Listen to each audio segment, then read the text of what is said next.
अक्टूबर month के chemistry के assignment का आंसर हम एक एक यहाँ पे असाइनमेंट का आंसर देखेंगे, एक एक क्वेश्चन का बहुत ही अच्छे से कंप्यूटर फॉन्ट में रिटन। वीडियो छोड़ के आपको नहीं जाना है, एक एक आंसर को समझना है, तब जाके सही आंसर आप अच्छे से कर पाएंगे। पहला क्वेश्चन यहाँ पे आता है कि यौगिक ए को गर्म करने पर एक गैस बी होता है। एक गैस बी बनती है जब एक यौगिक ए को गर्म करते हैं। उसके बाद क्या बोलता है कि जब इसी को H2 के 3 मोल से क्रिया कराई जाती है तो एक गैस सी बन जाती है, और सी को ऑक्सीकरण कराया जाता है तो यौगिक डी बनता है। अच्छा, और सारे सब्जेक्ट के असाइनमेंट का आंसर वीडियो के डिस्क्रिप्शन में जाके आप इजीली देख सकते हैं। सबके असाइनमेंट का आंसर आपको यहाँ पे मिल जाएगा। अब देखिए यहाँ पे क्या है, तो यहाँ पे पहले ही मैंने लिख दिया है कि ये यौगिक जो है पहला, ये वाला NH2NO2 है। मैं आपको बताऊंगा यहाँ पे कि कैसे मैंने लिखा है। इसके बाद हम देखते हैं कि दूसरा जो यौगिक है, जो गैस बनती है NH4NO2 को गर्म करने पे वो N2 गैस होती है। इसके बाद जब N2 को हाइड्रोजन के 3 मोल के साथ, क्वेश्चन में दिया गया है 3 मोल के साथ जब हम रिएक्ट कराते हैं तो जो तीसरी गैस सी बनती है वो यहाँ पे दिया गया है NH3 है। इसके बाद NH3 को हम ऑक्सीकृत कराते हैं, जैसे ऑक्सीडेशन कराते हैं तो यहाँ पे HNO3 बनता है। इसका हमने यहाँ पे समीकरण के माध्यम से आपको दर्शाना होगा, तो समीकरण दिया है यहाँ पे देखिए कि NH4NO2 है और ये देता है N2 + 2H2O। इसके बाद जब N2 को 3 मोल हाइड्रोजन के साथ रिएक्ट कराते हैं तो आप देखते हैं 2NH3 देता है। इसके बाद आप देखते हैं तीसरा कि NH3 को ऑक्सीजन के साथ हम जब रिएक्ट कराते हैं तो 4NO + 6H2O देता है। इसके बाद 4NO और ऑक्सीजन को रिएक्ट कराते हैं तो 4NO2 बनता है। यहाँ पे फिर 3NO2 और H2O को रिएक्ट कराते हैं तो लास्ट में 2HNO3 बनता है और NO गैस बाहर निकलती है। तो आंसर आपने देखा यहाँ पे बहुत अच्छे से बताया गया है। इसके बाद आता है प्रश्न 2। प्रश्न 2 क्या बोलता है कि सल्फर के अल्फ़ा, ये अल्फ़ा है और बीटा है, तो इसीलिए मैंने बोला था वीडियो आपको देखते रहना है, तब जाके सारी चीज़ें यहाँ पे क्लियर होंगी। तो सल्फर के अल्फ़ा तथा बीटा अपरूपों का संक्रमण ताप क्या है ये बताना है। तो यहाँ पे एलोट्रॉप जो होते हैं सल्फर के, यहाँ पे आपने दिखाया है कि इसका संक्रमण ताप कितना है 369 केल्विन। 369 केल्विन है तो आप लिख लेंगे। इसके बाद क्वेश्चन आता है SO2 किस प्रकार से एक वायु प्रदूषक है। तो SO2 गैस वायु को प्रदूषित करती है, ये हमको बताना है यहाँ पे अच्छे से लिख के। तो आप देखिए यहाँ पे क्या लिखेंगे कि SO2 एक अत्यंत हानिकारक गैस है। जब भी यह वायुमंडल में उपस्थित होती है तो श्वसन रोग, हृदय रोग, गले तथा आँखों में अनेक परेशानियाँ उत्पन्न होती हैं। यह अम्ल वर्षा का मुख्य कारण है। अम्ल वर्षा जंतुओं, वनस्पतियों एवं भवनों के लिए अत्यंत घातक है।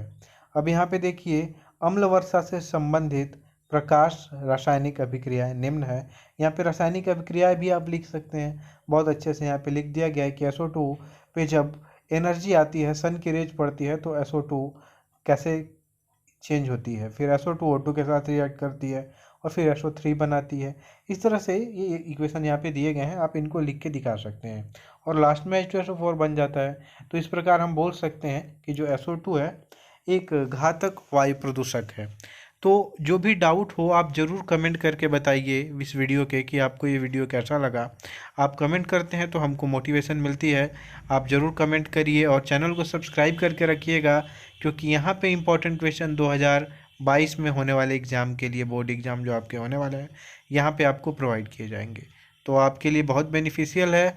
इसके बाद आता है ओजोन का मात्रात्मक आकलन कैसे किया जाता है। तो ओजोन का मात्रात्मक आकलन कैसे किया जाता है यहाँ पे आपको दिखा रहे हैं, उत्तर दिया हुआ है यहाँ पे।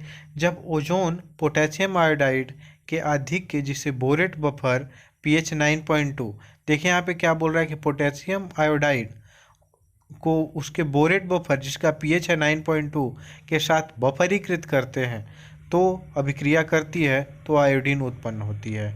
इसे सोडियम थायोसल्फेट के मानक विलयन के साथ अनुमापित करते हैं। तो यहाँ पे आप देख रहे हैं सोडियम थायोसल्फेट का एक मानक विलयन लेना है, उसके साथ अनुमापित करना है और इस प्रकार O3 का मात्रात्मक आकलन किया जाता है। तो बहुत अच्छे से आप यहाँ पे आंसर देख रहे हैं, बहुत अच्छे से यहाँ पे आपको आंसर दिख रहा है। इसके बाद हम देखते हैं प्रश्न 3 है। प्रश्न 3 यहाँ पे क्या पूछता है कि फ्लोरीन के असामान्य व्यवहार को उदाहरण द्वारा दर्शाइए। तो यहाँ पे फ्लोरीन का असामान्य व्यवहार आपको बताना है कि उदाहरण के रूप में, तो आप देखिए यहाँ पे उदाहरण दिया गया है कि फ्लोरीन जो है वो केवल एक ही ऑक्सो अम्ल बनाती है, जबकि जितने भी हैलोजेंस है फ्लोरीन को छोड़ के, क्लोरीन, ब्रोमीन, आयोडीन, ये सारे हो गए, तो ये बहुत सारे ऑक्सो अम्ल बनाते हैं। ये एक उदाहरण हो गया। इसके बाद यहाँ पे क्या दिया गया है उदाहरण में कि हाइड्रोजन फ्लोराइड प्रबल हाइड्रोजन बंधों के कारण द्रव होता है, जबकि अन्य हाइड्रोजन हैलाइड गैसीय होते हैं। यहाँ पे सिंपल है, हाइड्रोजन बंध सबसे ज़्यादा विद्युत ऋणात्मकता फ्लोरीन में होता है, तो इस वजह से ये क्या करता है कि एक हाइड्रोजन बंध भी बना लेता है, और हाइड्रोजन बंध की वजह से यह द्रव होता है। तो बहुत साधारण आंसर है। इसी में दूसरा क्वेश्चन आता है, क्लोरीन की विरंजक क्रिया का कारण बताइए। तो यहाँ पे क्लोरीन की विरंजक क्रिया ऑक्सीकरण के कारण होती है। नमी तथा जलीय विलयन की उपस्थिति में Cl2 नवजात ऑक्सीजन मुक्त करती है। यह नवजात ऑक्सीजन वनस्पतियों तथा कार्बनिक द्रव्यों में उपस्थित रंगीन पदार्थों का ऑक्सीकरण करके उन्हें रंगहीन पदार्थ में परिवर्तित कर देता है। तो यहाँ पे देख सकते हैं कि रंगीन पदार्थ में ऑक्सीजन रिएक्ट करके उसको रंगहीन पदार्थ बना देता है, तो इसी को बोलते हैं विरंजक क्रिया। इसके बाद तीसरा इसी में प्रश्न है कि निम्न को व्यवस्थित कीजिए अम्ल सामर्थ्य के बढ़ते हुए क्रम में। तो यहाँ पे अम्ल सामर्थ्य के बढ़ते हुए क्रम में हमने व्यवस्थित किया है, सबसे ज़्यादा सामर्थ्य अम्लता का किसमें होता है, HI में, तुरंत हाइड्रोजन को बाहर निकाल देता है, और सबसे कम बाहर कौन निकालता है, HF, हाइड्रोजन फ्लोराइड। तो देख सकते हैं इसी तरह से दूसरा क्वेश्चन है इसमें कि इसको भी अम्ल सामर्थ्य के घटते हुए क्रम में हमको व्यवस्थित करना है। तो यहाँ पे देखिए घटते हुए क्रम में इसको व्यवस्थित किया गया है। सबसे कम यहाँ पे कौन है, HClO, और सबसे ज़्यादा अम्ल सामर्थ्य है HClO4 का। तो देख सकते हैं इसी तरह से चौथा क्वेश्चन है यहाँ पे कि उत्कृष्ट गैसों के कम क्रियाशील होने के 2 कारण बताइए। उत्कृष्ट गैसेज क्यों कम क्रियाशील है, ये हमको रीजन बताना है। तो आप देख सकते हैं उत्कृष्ट गैसेज यहाँ पे कम क्रियाशील क्यों हैं। तो उत्कृष्ट गैस या अक्रिय गैसों के सभी कक्ष पूर्णतः भरे होने के कारण ये संतृप्त होती हैं, और इसी कारण ये रासायनिक रूप से क्या होती हैं, निष्क्रिय होती हैं।